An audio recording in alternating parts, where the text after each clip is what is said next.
এই শ্রমিক এবং রপ্তানি, এই দুইটা শব্দ, পণ্য রপ্তানি হয়, মানুষ রপ্তানি না হোক, এটাকে একটা সম্মানজনক জায়গায় আমরা নিয়ে যাই।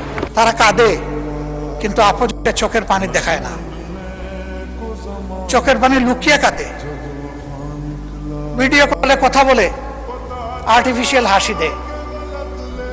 অনেকের সাথে এরকম কথা হয়েছে। আমি জিজ্ঞেস করি, তোমাদের এই বুবা কান্নার খবর কি তোমাদের আপনজন জানে? আস্তাগফিরুল্লাহ। আমার বিনয়ী অনুরোধ, এই ভাই বোনগুলোকে যেন আমরা টাকার মেশিন হিসাবে না দেখি।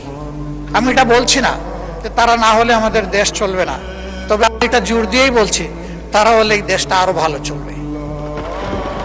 আরো যেখানে ভালো চলবে সেখানে আমরা কেন তাদেরকে উপেক্ষা করব? আমি অনেকগুলো সংসদে অংশগ্রহণ করার সুযোগ পেয়েছি।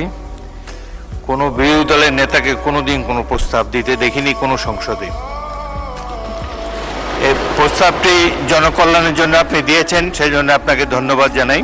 দেশের কল্যাণে এই বক্তব্য কাজে লাগবে। আপনি ইউ টেক ইউর টাইম, আপনি যুক্তিসঙ্গত যতক্ষণ লাগে আপনি বলুন। ধন্যবাদ মাননীয় স্পিকার।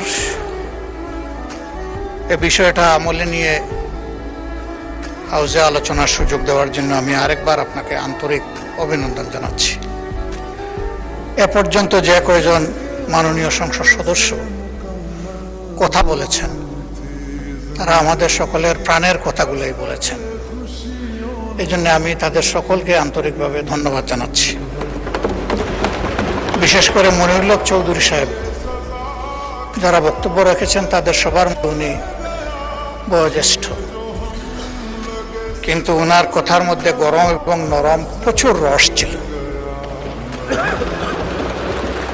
তিনি তার রসের মধ্যে আলোচনাটাকে হারিয়ে ফেলেননি, বরঞ্চ রস দিয়ে ফুটিয়ে তুলেছেন।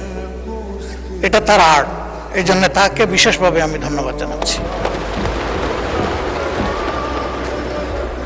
আমরা সবসময় বলে থাকি যে পজিশন অপোজিশন মিলেই তো হাউস পূর্ণ হবে, আর এই হাউসের প্রতি সারা দেশবাসীর প্রত্যাশা।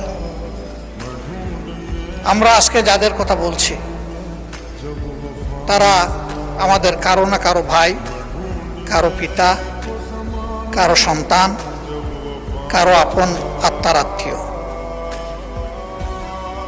তাদের কান্নাগুলা সব আমাদের সামনে আসে না, এমনকি তাদের পরিবারের সদস্যদের সামনেও আসে না।